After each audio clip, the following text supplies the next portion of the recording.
ఒక 5 ఇయర్స్ అనేది కొంచెం గందరగోళంగా జరిగేది కానీ ఆ తర్వాత 5వ సంవత్సరం నుంచి మనం క్వాలిటీ ఆఫ్ స్టార్టింగ్ ఎఫ్టీఏ వచ్చి సగం పెట్టిపోయేవారు. ఎందుకంటే ఫీల్డ్ లెవెల్లో మెజర్మెంట్ చేసి నాకు ఆటోమేటిక్ మొత్తం తెలిసిపోయింది. అప్పుడు అబ్బాయి గారు అంటే ఒక కుట్ట తీసుకుంటే ఒక సీజన్ మొత్తం చేసేవారు. అదే కుట్ట ఆ రోజుల్లో క్వాలిటీ కంట్రోల్ నాకు చేపించి నాగరాజు కూడా వచ్చి జిల్లాలో ఈ విధంగా చేయడం సామాన్య విషయం కాదు. అదేవిధంగా 2007 ఏప్రిల్ 10వ తారీఖున గుంటూరు జిల్లాలో ఎఫ్డిఓ సత్యనారాయణ గారి ఆధ్వర్యంలో మొట్టమొదటిగా ఎంగేడ గ్రామంలో ఫస్ట్ జిల్లాలో పని మొదలు స్టార్ట్ చేసింది. అప్పుడు టీఆర్ ఉండేవాళ్ళు కాదు, టీఆర్ ఏఈ గారు మెజర్మెంట్ తీసేవాళ్ళు. మొట్టమొదట అప్పుడు జిల్లాలో ఆయన ఏంటంటే ఎఫ్డిఓలో కొంచెం సీనియర్ కాబట్టి ఆయన పట్టుబట్టి అక్కడ చేపించడం జరిగింది. ఆ విధంగా మొదలైంది నా ప్రస్థానం. ఆ తర్వాత 2013లో ఒకసారి టీఏ కోసం ఐటీఎస్ స్కూల్ మీద నేను సపోర్ట్స్ అదే సిఆర్టీ క్యాన్సల్ కమిషనర్ జయలక్ష్మి గారు. అప్పుడు ఏంటంటే అక్కడ ఉన్నటువంటి రోడ్డు పట్ల మాకు తెలియదు. డైరెక్ట్గా మేము ఇల్లుగా తెలిసి ఏదో అట్లా అటెండ్ చేసినాం కానీ తర్వాత దాన్ని ఫాలో చేసుకోకపోవడం వల్ల ఒక 4 సంవత్సరాలు లేట్ అయ్యి 2015లో మళ్ళీ టీఏగా వాళ్ళు పిలవడం జరిగింది. ఆ తర్వాత అయిపోవడం జరిగింది. మొట్టమొదటి మండలం 2 జిల్లాల్లో జరిగింది. ఇదేంటంటే మొట్టమొదట నేను ఇప్పుడు దాకా నాగవ జరిగినా దానికి సంపాదించిన నాగరిగినా ఎఫ్ఐఆర్ నుంచి వచ్చినా కాబట్టి ఫస్ట్ ఎఫ్ఐఆర్ అంటే నాకు కంపల్సరీ ప్రేమ.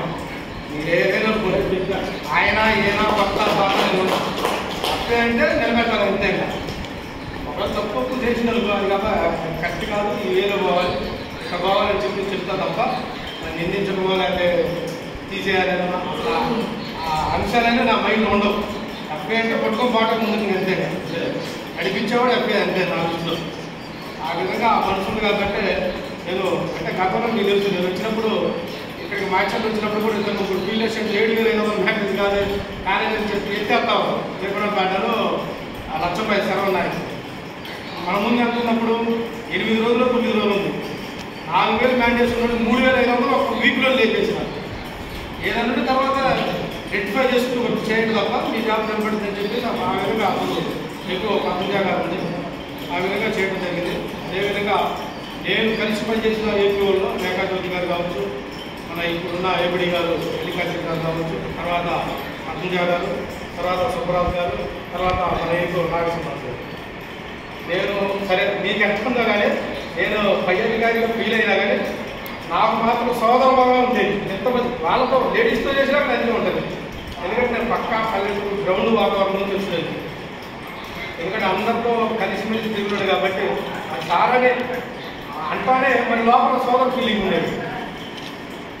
ఫైనల్గా నేను ఏం చెప్పదలుచుకున్నట్టే కష్టపడి పని చేయాలి, క్వాలిటీ ఆఫ్ వర్క్ చేయించుకోవాలి, మనం ముందుకు సాగాలి. మనం ప్రయాణించే మార్గంలో ఎవరికి కూడా ఇబ్బందులు కలగకుండా అందరినీ కలుపుకొని ముందుకు తీసుకోవాలి. అది నా ఉద్దేశం.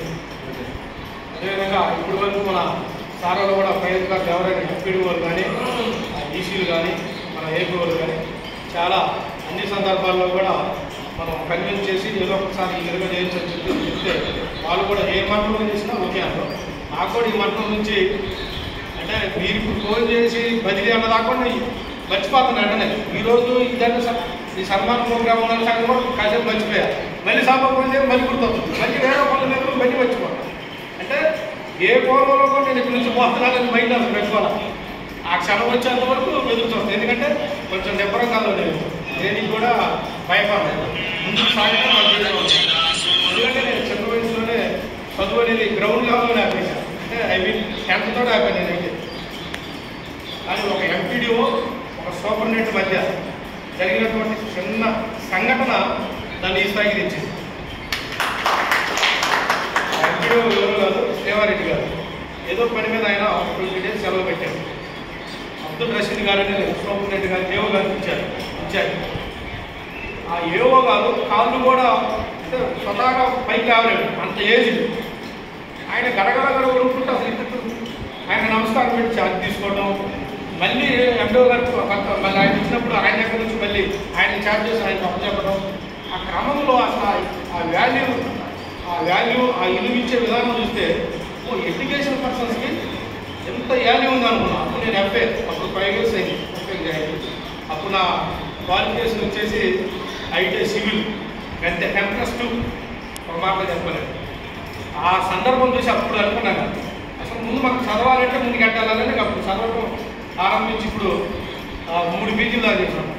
4వ పీజీ కూడా రన్ అయింది. ఎంఎస్సీ బీఈడీ చేసాం, MS master of social work చేశాం, ఎంఏ అడ్మినిస్ట్రేషన్ కూడా చేశాం, అలాగే పీజీ హ్యూమన్ రైట్స్ కూడా చేశాం. నెక్స్ట్ నాకు ఒకటి ఏంటంటే లా ఒకటి చేయాలి.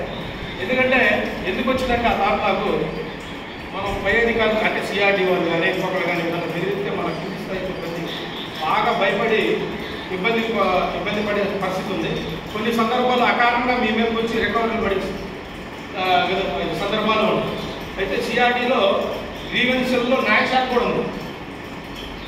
అక్కడ కూడా అర్థం చేసుకున్నారు ఒక పల్లెడు ఏదైనా జరిగితే.